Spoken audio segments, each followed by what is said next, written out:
Even while the Midway operation was being studied and rehearsed, developments which were to influence it profoundly were taking place nearly 3,000 miles away on the northeastern approaches to Australia.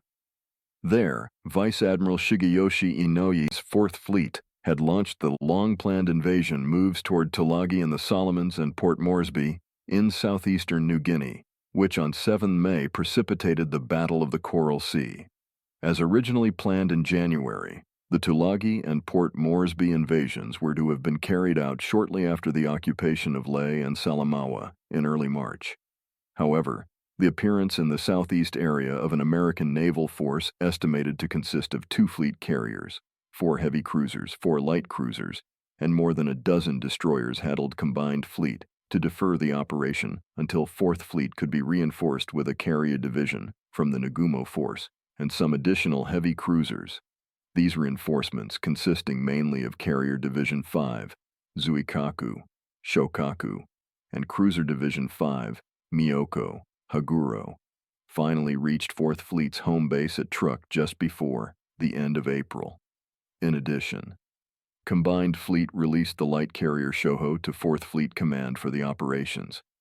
Since both Carrier Division 5 and Cruiser Division 5 were scheduled to take part in the later Midway operation, Vice Admiral Inouye lost no time in getting started.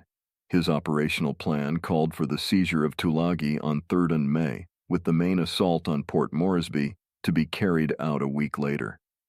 The invasion convoys, staging out of Rabaul, were to be covered by 2 principal surface forces, one a close covering group composed of light carrier Shoho, 4 heavy cruisers, and a destroyer, commanded by Rear Admiral Aritomo Goto, the other a carrier striking force made up of Zuikaku and Shokaku, the 2 heavy cruisers of Cruiser Division 5, and 6 destroyers commanded by Vice Admiral Takeo Takagi.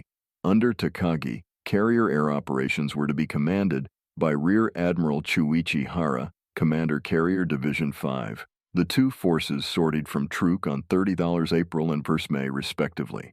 The Tulagi landing was successfully carried out on 3 May according to plan, and the next day, the Port Moresby invasion force embarked from Rabaul in 14 transports escorted by 1 light cruiser and 6 destroyers. It had barely gotten underway, however, when enemy carrier aircraft delivered a severe attack on the Tulagi beachhead, sinking or damaging a number of small Japanese naval craft offshore. This gave warning of the presence of an enemy task force in the vicinity, and Vice Admiral Takagi's carrier striking force, which was still some distance north of the Solomons, promptly headed south at high speed to locate and engage the enemy.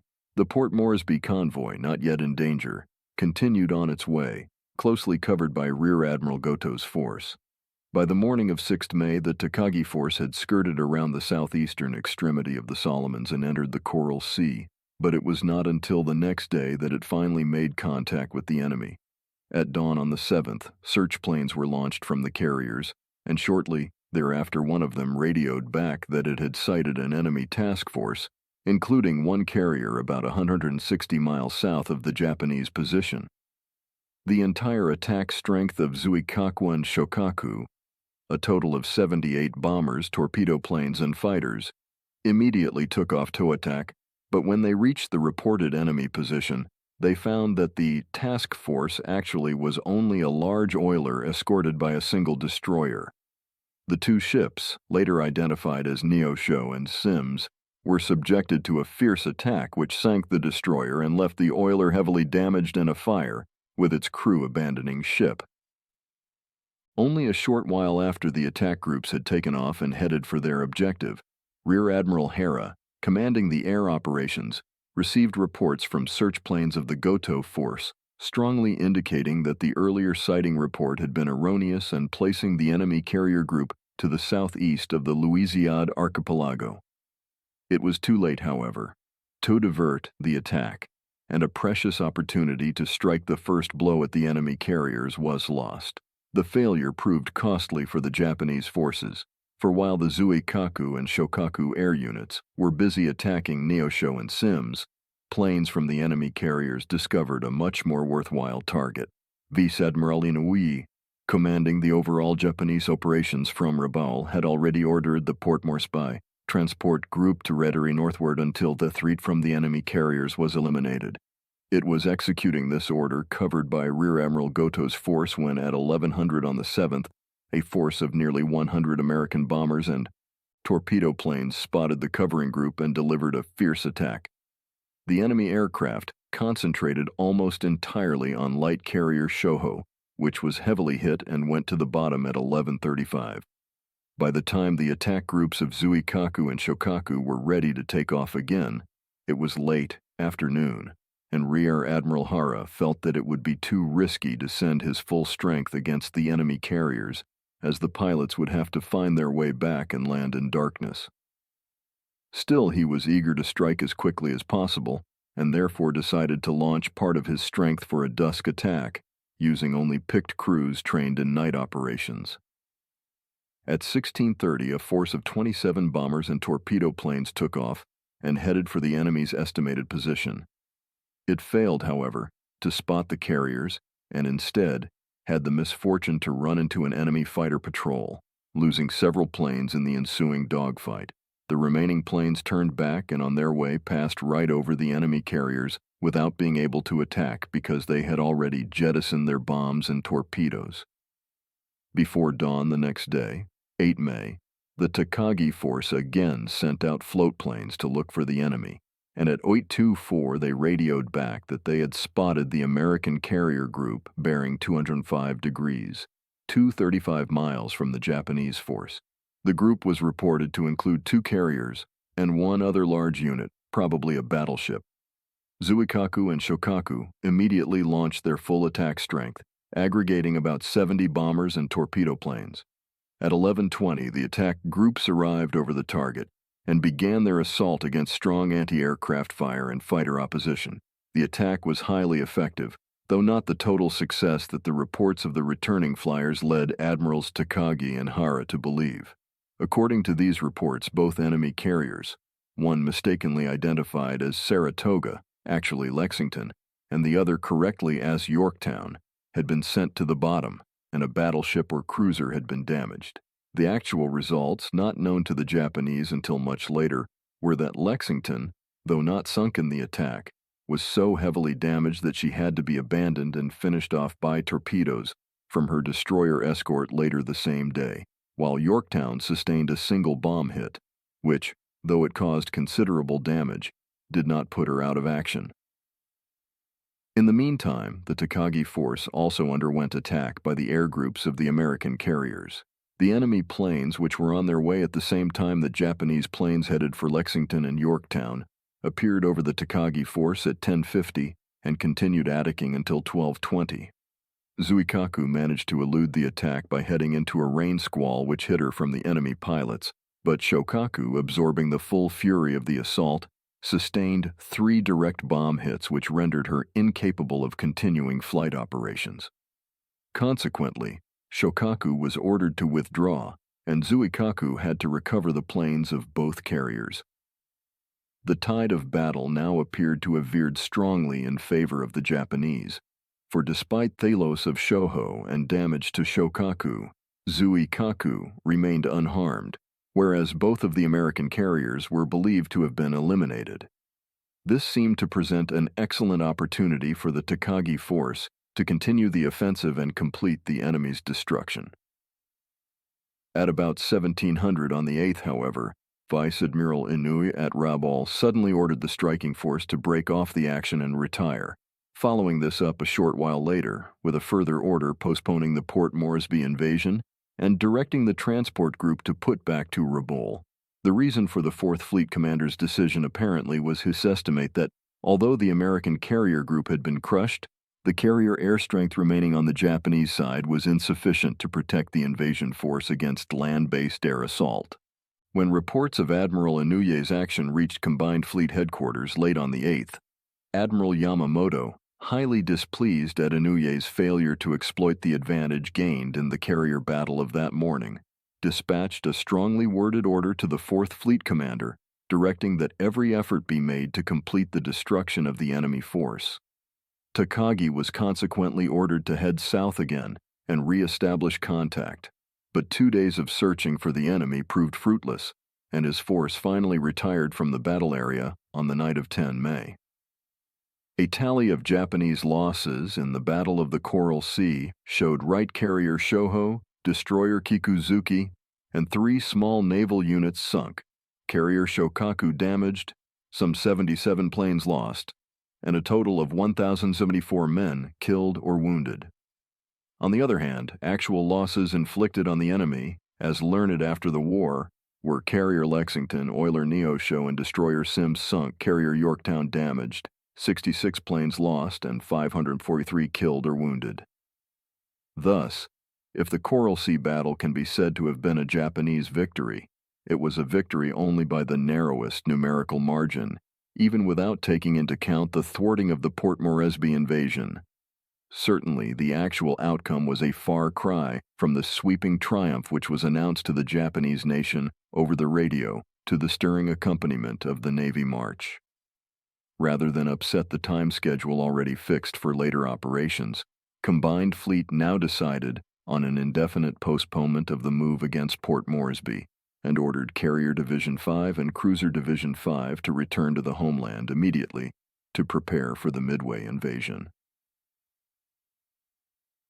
On 17th May, Shokaku reached Kure, having the unenvied distinction of being the most heavily damaged Japanese warship to put in at that naval base since the beginning of hostilities. The fact that hits by only 3 medium bombs had rendered her incapable of flight operations was a striking lesson in carrier vulnerability. Furthermore, a survey of her damages showed that at least 1 month would be required to complete repairs, which meant that she could not participate in the Midway operation.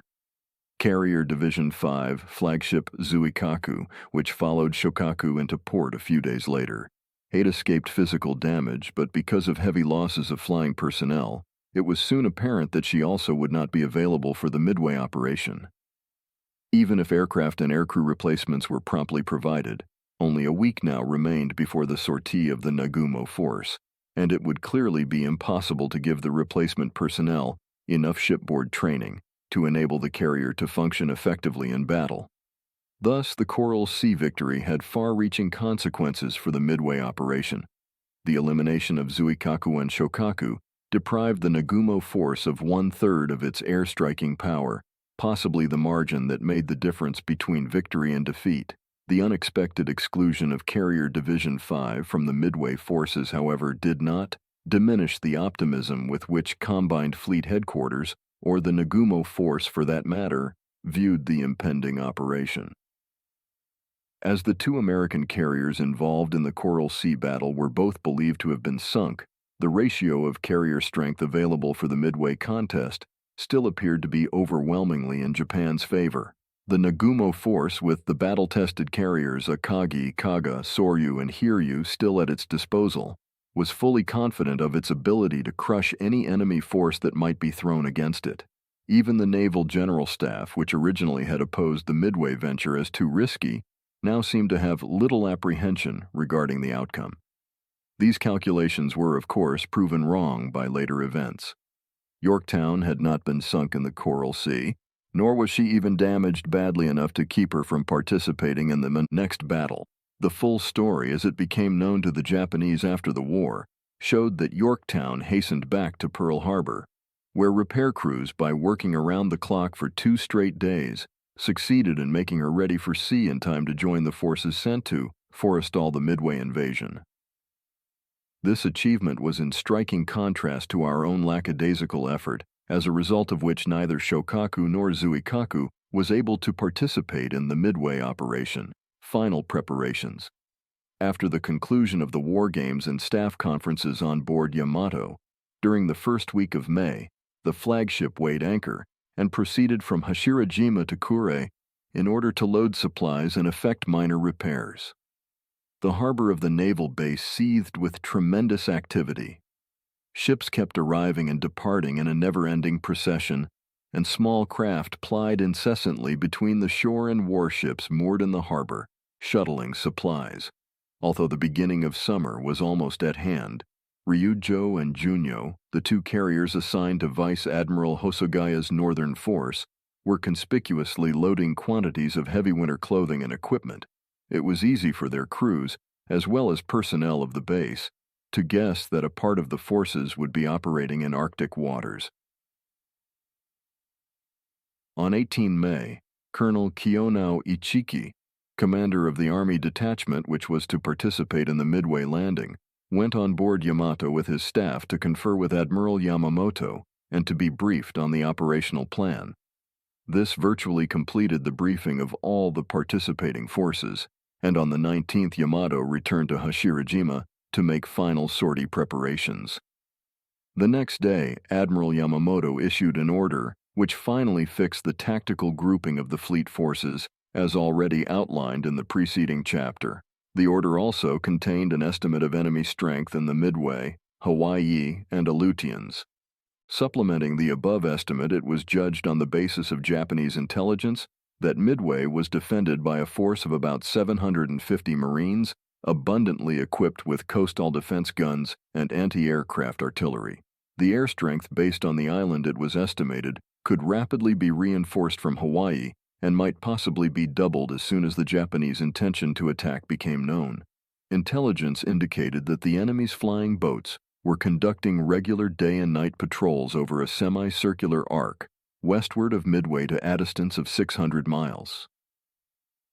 The combined fleet estimate of enemy carrier strength in the Hawaiian Islands was based principally on the calculation that Hornet and Enterprise, which were known to have been involved in the Tokyo raid of 18th April, were now back at Pearl Harbor.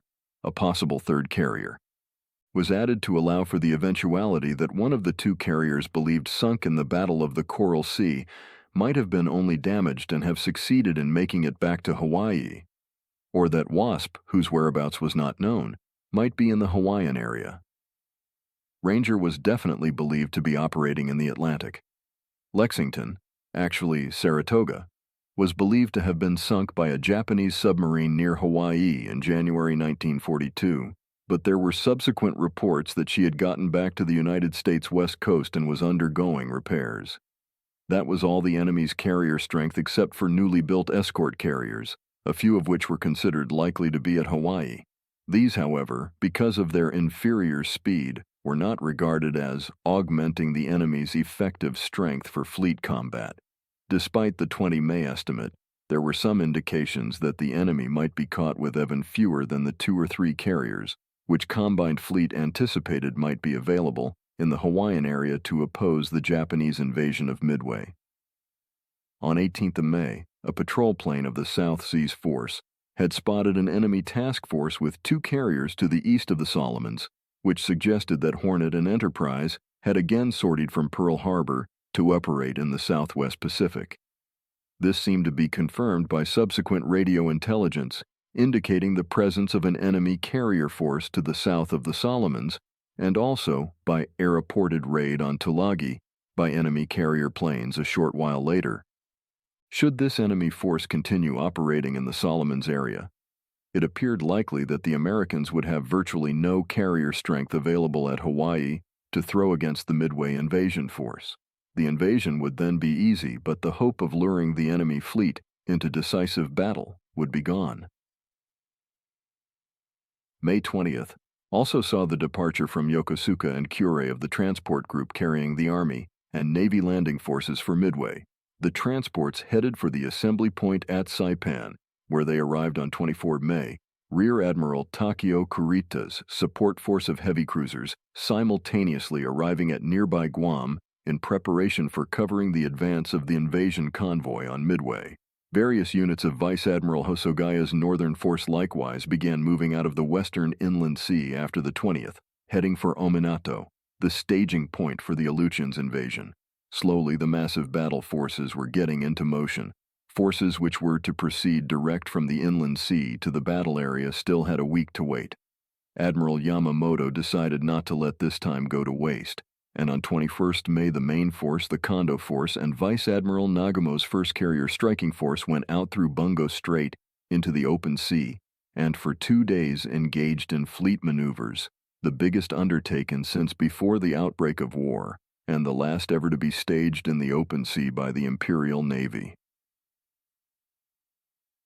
On 25 May, back in Hashirajima anchorage, The Midway and Aleutians operations were once more rehearsed in tabletop maneuvers, held on board Yamato.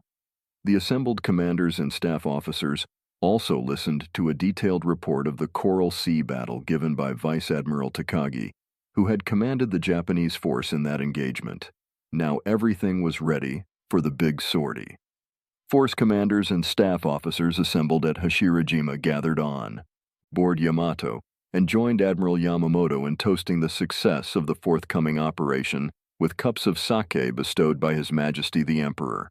The stage was now set for the launching of the Midway operation at each of the 3 takeoff points, Ominato on northern Honshu, Hashirajima in the western inland sea, and Saipan and Guam in the Marianas.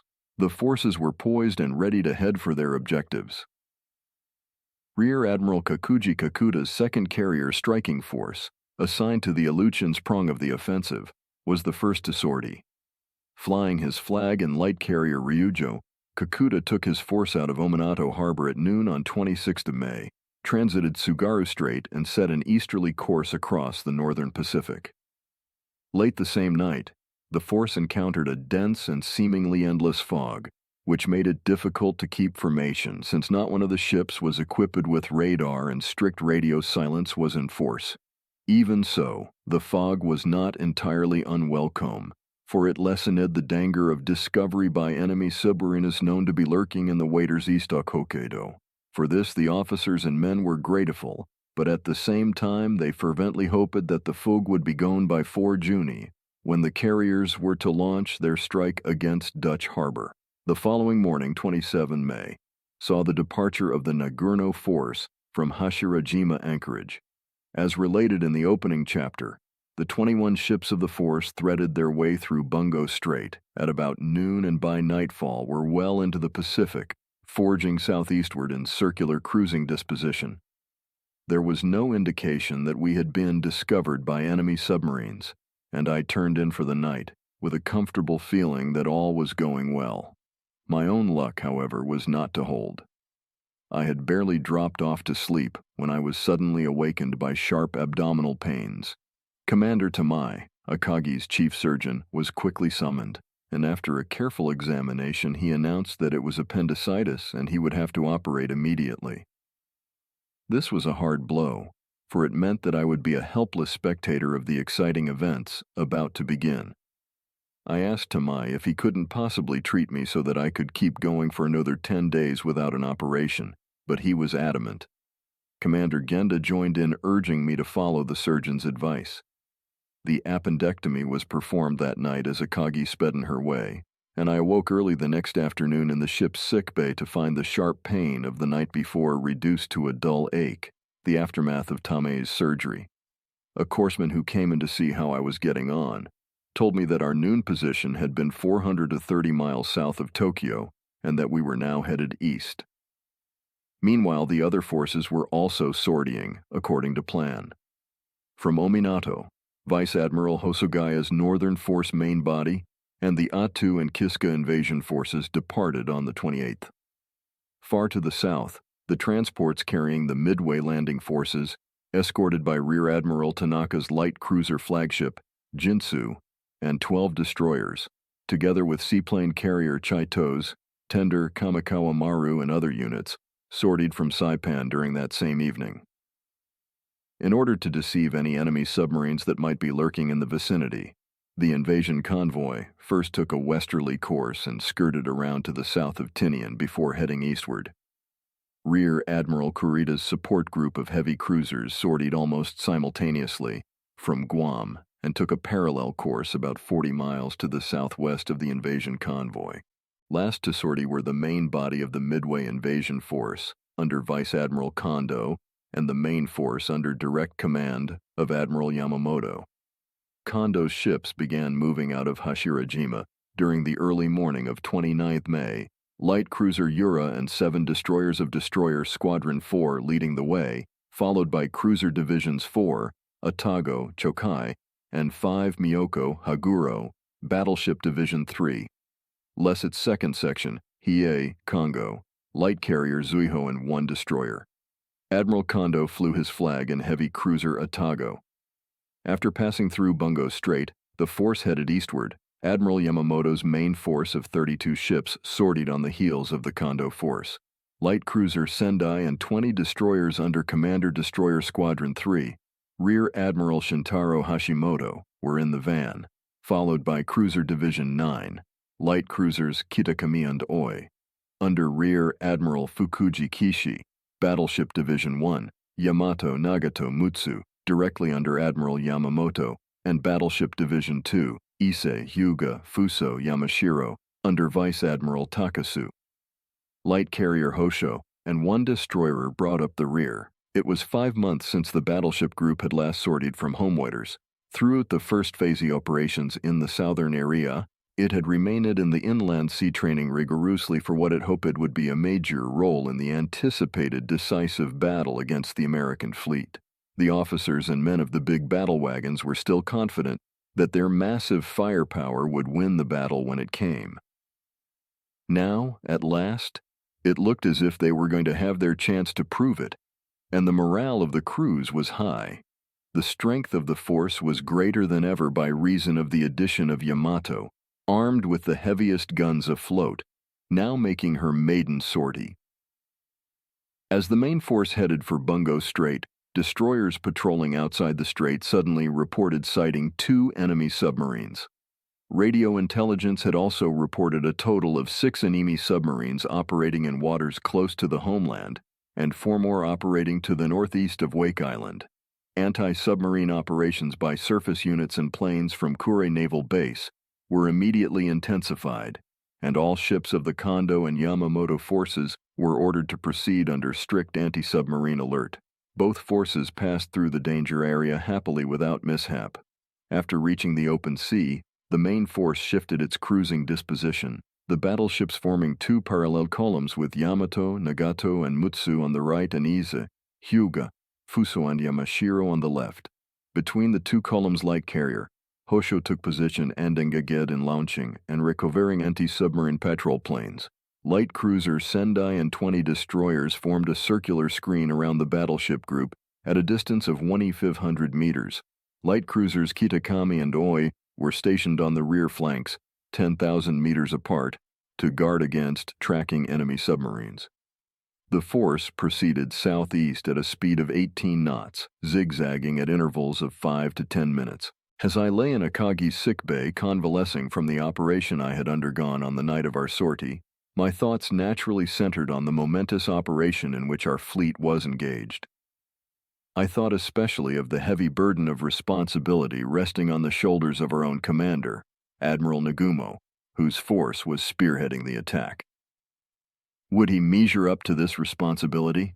My first acquaintance with Admiral Nagumo dated back to 1933. I was then a lieutenant and chief flying officer of heavy cruiser Maya, assigned to Cruiser Division 4, 2nd Fleet.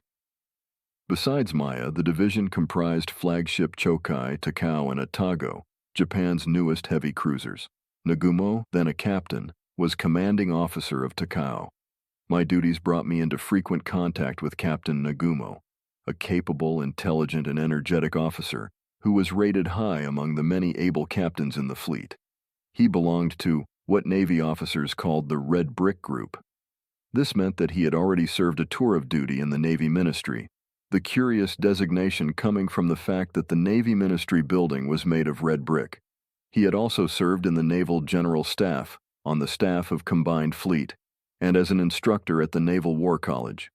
His command of a heavy cruiser followed the normal course of promotion to flag rank. He would get a battleship the following year and eventually would become a fleet commander.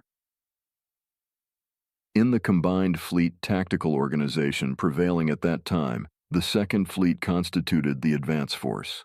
Consequently, the emphasis in our training was primarily on torpedo attacks and night engagements. Captain Nagumo, an expert in torpedo warfare, was the right man in the right place. As a junior officer whose job was simply to fly planes, I looked up to him with a feeling of awe and admiration because of the outstanding way he discharged his exacting duties. Every aspect of his leadership impressed me. His speeches at maneuver conferences were always logical and enlightening, and one could not help respecting his extraordinary ability. Candid, Yet open-hearted and considerate, he was always willing to assist the younger officers. We held him in high esteem and placed complete confidence in him. At this time, sentiment in favor of abrogating the Washington Naval Limitation Treaty was rapidly mounting in the Navy. In our eyes, the attitude of the central authorities seemed weak-kneed, and Captain Nagumo was leading an active movement against it. He busily visited the commanding officers of other ships and urged them to join in pressing for early abrogation of the treaty. As a result of his efforts, a recommendation was drafted and, after being signed by many officers, was forwarded to the central authorities through fleet headquarters as representing the opinion of the fleet. This particularly pleased the young officers who always favored a firm policy, whatever it might be. My impressions of Captain Nagumo at that time convinced me that he would be a great naval leader. Our paths did not cross again until 1941, by which time Nagumo had risen to Vice Admiral in command of 1st Air Fleet. I was assigned as a wing leader on carrier Akagi. In the intervening years, Nagumo's reputation had continued to rise, especially during his command of Destroyer Squadron 1 as a rear admiral. Serving under him again revived my memories of 7 years earlier, and I was happy to be a member of his command. It was not long, however, before I noted that Nagumo had changed, and I began to feel dissatisfied with his apparent conservatism and passiveness. It might have been because he was now commanding an air arm, which was not his specialty. Personally, he was as warm-hearted and sympathetic as ever, but his once vigorous fighting spirit seemed to be gone, and with it his stature as an outstanding naval leader. Instead, he seemed rather average, and I was suddenly aware of his increased age.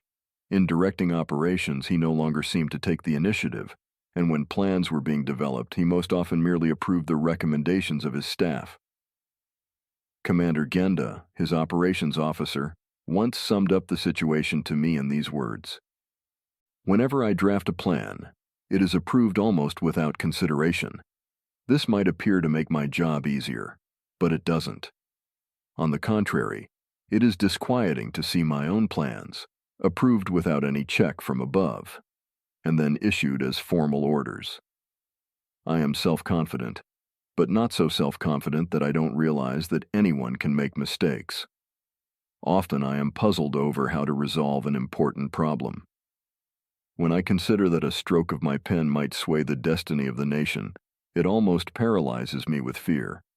If I were serving under a commander like Admiral Onishi or Admiral Yamaguchi, my plans would be thoroughly studied from every possible angle and returned to me with comments and opinions. I would then feel more sure and more free to propose ideas that might be extreme." I understood exactly what Genda meant and was in complete sympathy with him. Unfortunately, such passiveness was not peculiar to Nagumo alone. It was a common failing in the Japanese Navy. Fleet commanders generally were inclined to leave all details to their staffs and content themselves with controlling only the broad outline of affairs. Thus, the personality of the commander was rarely reflected in the execution of operations. This tendency to rely excessively on the staff was promoted by the fact that, under the Japanese Navy system, officers whose seniority put them in line for a fleet command were often given one for which their special qualifications did not suit them. The appointment of Nagumo, whose specialty was torpedo warfare, to command the 1st Air Fleet was an example. A commander's shortcomings in special fields were supposed to be compensated for by the specialists on his staff. The result was that the influence of the staff officers naturally became very great. This did not mean, however, that staff officers trespassed on the authority of their superiors. Final responsibility for an operation always rested with the commander, and every action was presumed to have been taken by his decision. Indeed, Nagumo, passive though he was, did not always leave everything to his subordinates. There were occasions when he disregarded their advice and chose his own course of action.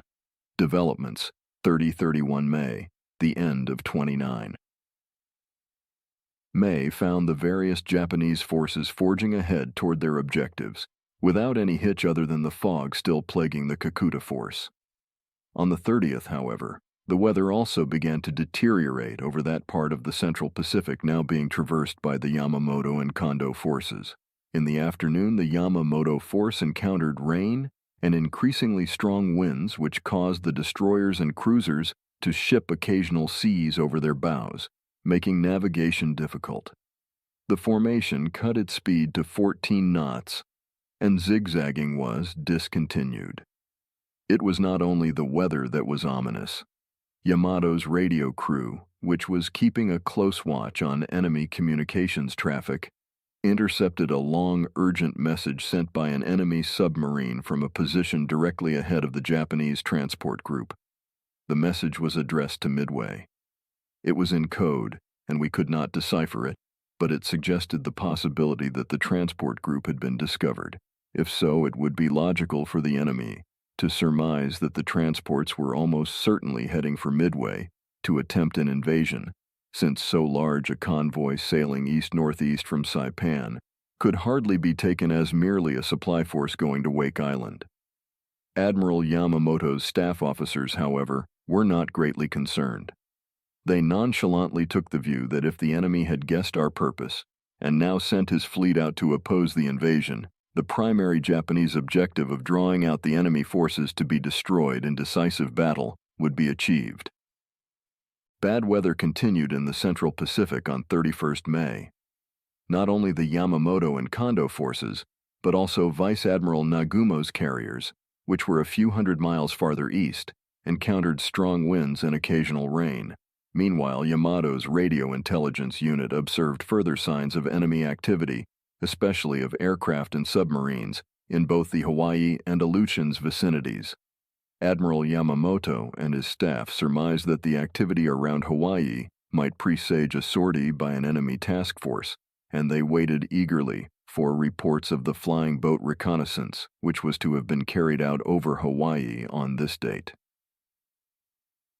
The two Type 2 flying boats assigned to this mission, designated the Second Operation K, had duly moved up to Woche and were scheduled to take off at 2400 May 30th, Tokyo time, to reach French frigate Shoals by 14:30, 17:30 local time, shortly before sunset, refuel there from submarines, and take off within an hour and a half for Hawaii. If all went well, they would arrive over Hawaii at 20:45, 01:15, May 31st, local time. After completing their reconnaissance, they would fly non-stop back to Woche, reaching there about 09:20 Tokyo time on June. Vice Admiral Komatsu, Commander Submarine Force, had assigned 6 submarines to the operation. 3 of them were to refuel the flying boats at French frigate Shoals. Another was to take station on a line between Woche and French frigate Shoals, about 550 miles from the latter, to serve as a radio picket ship. The 5th was to lie off Keahole Point, on the island of Hawaii, as a rescue boat in case of mishap, and the 6th was to be stationed 80 miles southwest of Oahu for patrol and weather observation. The carefully laid plan, however, had already gone awry. On 30th May, Y-123, one of the fueling subs, reached French frigate Shoals, and, to its dismay, found 2 enemy ships lying at anchor. It urgently radioed this information back to Kwajalein, adding that there appeared to be little prospect of carrying out the refueling operation at the Shoals as planned. Vice Admiral Goto, 24th Air Flotilla Commander at Kwajalein, who was responsible for directing the Second Operation K, accordingly ordered a 24-hour postponement, instructing I-123 to keep watching the shoals in the hope that the enemy ships would depart. This forlorn hope was blasted the following day when I-123 reported that she had sighted 2 Nimi flying boats near the entrance to the shoals. This made it apparent that the enemy was already using the shoals as a seaplane base, and there consequently was no alternative to complete abandonment of Operation K. These disappointing developments were promptly communicated to Admiral Yamamoto in Yamato. The failure of Operation K meant that there was no way of ascertaining what enemy strength actually was present at Pearl Harbor. Nevertheless, Combined Fleet Headquarters still hoped that, if an enemy force did sortie from that base to oppose the Midway invasion, the submarine cordons scheduled to be established by Vice Admiral Komatsu's command between Hawaii and Midway by 2nd June would suffice to provide advance warning as well as knowledge of the enemy's strength. 2. The 1st of June found the Yamamoto force still surrounded by dark, forbidding weather, although the rain had ceased. Low-lying clouds made visibility so poor that it was barely possible from Yamato's bridge to make out the phantom shapes of the destroyer screen 1,500 meters away. It was now time for the main force to rendezvous with its tanker train and refuel. The oilers were not found at the pre-arranged rendezvous point, however, and Hosho launched planes to look for them. The search proved unsuccessful because of poor visibility, but at this point the tanker train radioed its position to Yamato, making it possible to effect a rendezvous. At the same time, because radio silence had been broken, it had to be assumed that the enemy was now aware of the position of the main force, evidence that the enemy had already discovered or, at the very least, strongly suspected, the Japanese advance toward Midway mounted sharply during the day. Radio intelligence disclosed a marked intensification of communications traffic out of Hawaii, and 72 out of 180 intercepted messages were urgent, indicating an unusually tense situation. A chance encounter 500 miles north-northeast of Wotje between a Japanese patrol plane from that island and an American flying boat, which exchanged brief machine gun bursts, also showed that the enemy had extended his Midway-based air patrols out to a radius of 700 miles. There were still further reports to the effect that enemy submarines had been sighted about 500 miles northeast and north-northeast of Wake Island, which almost certainly indicated the existence of an American submarine patrol line some 600 miles southwest of Midway. By this time, the Midway transport convoy had reached a point about 1,000 miles to the west of Midway and was proceeding on a northeast course. Advancing at a rate of 240 miles in 24 hours, the convoy would enter the 700-mile patrol radius of American planes from Midway on 3 June, 2 days before the date set for the pre-invasion airstrike on the island by the Nagumo force. It looked as if the transports were advancing too fast for their own safety. Cloudy weather with occasional rain persisted in the vicinity of the Yamamoto force on 2 June. Fueling operations, which had started the preceding day after the delayed rendezvous with the tankers, were resumed in the morning, but had to be discontinued again when visibility became so poor that the ships could no longer maneuver safely. Still another hitch now developed in the operation plan. Owing to overhaul delays which had postponed their departure from the homeland, the submarines of Squadron 5 assigned to the B Cordon Line scheduled to be established on 2nd June to the northwest of Hawaii failed to reach their assigned positions. Boats of Submarine Squadron 3 assigned to the A Cordon Line to the west of Hawaii were also unable to reach their stations because of delays resulting from the miscarriage of Operation K. Actually, it was not until 4th June that the submarines arrived on station. With the submarine cordons not yet established, Admiral Yamamoto and his staff remained completely in the dark regarding enemy task force activities. During 2nd of June, however, submarine I-168 reconnoitering the Midway area sent in a few bits of information regarding the situation there. The report stated that no ships had been observed other than a picket ship south of Sand Island, that the enemy appeared to be flying intensive air patrols to the southwest, probably to a distance of 600 miles, that a strict alert seemed to be in force, with numerous aircraft on defensive patrol day and night, and that many construction cranes were visible on the island, suggesting that installations were being expanded. This turned out to be the only significant reconnaissance report sent in by a submarine during the Midway operation, despite the great reliance placed on them by Combined Fleet Headquarters. During the 2nd, the Nagumo force, cruising some 600 miles ahead of the Yamamoto force, entered an area enveloped in thick mist. Clouds hovered low over the ocean, and light rain began to fall. Fog seemed likely to follow. Already visibility was so restricted that neighboring ships in the formation could scarcely see each other. Vice Admiral Nagumo in flagship Akagi was as much in the dark about enemy fleet movements and intentions as combined fleet headquarters.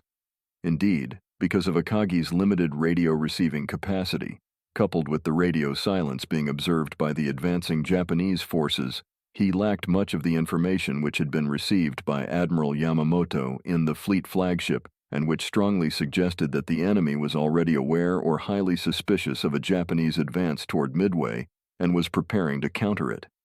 This was precisely the situation which Rear Admiral Kusaka, Nagumo Force Chief of Staff, had feared might develop.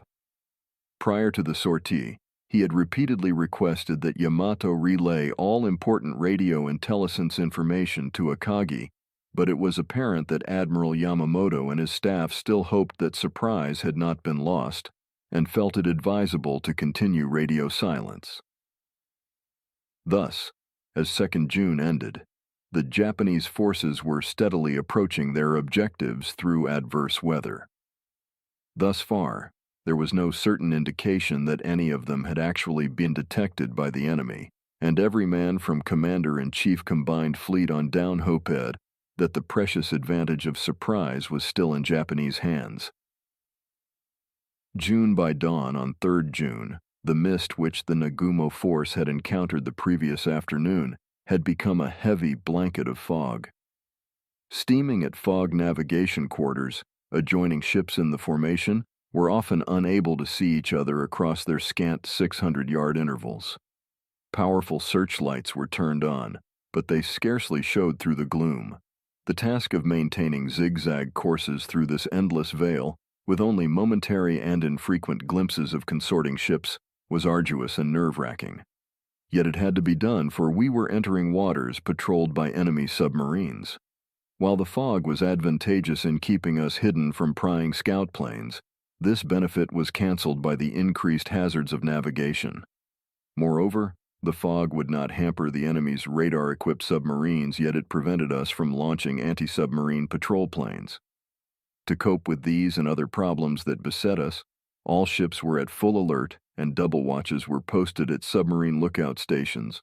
The starboard side of Akagi's bridge was occupied by Admiral Nagumo and his entire staff. They stared silently at the impenetrable curtain surrounding the ship, and each face was tense with anxiety.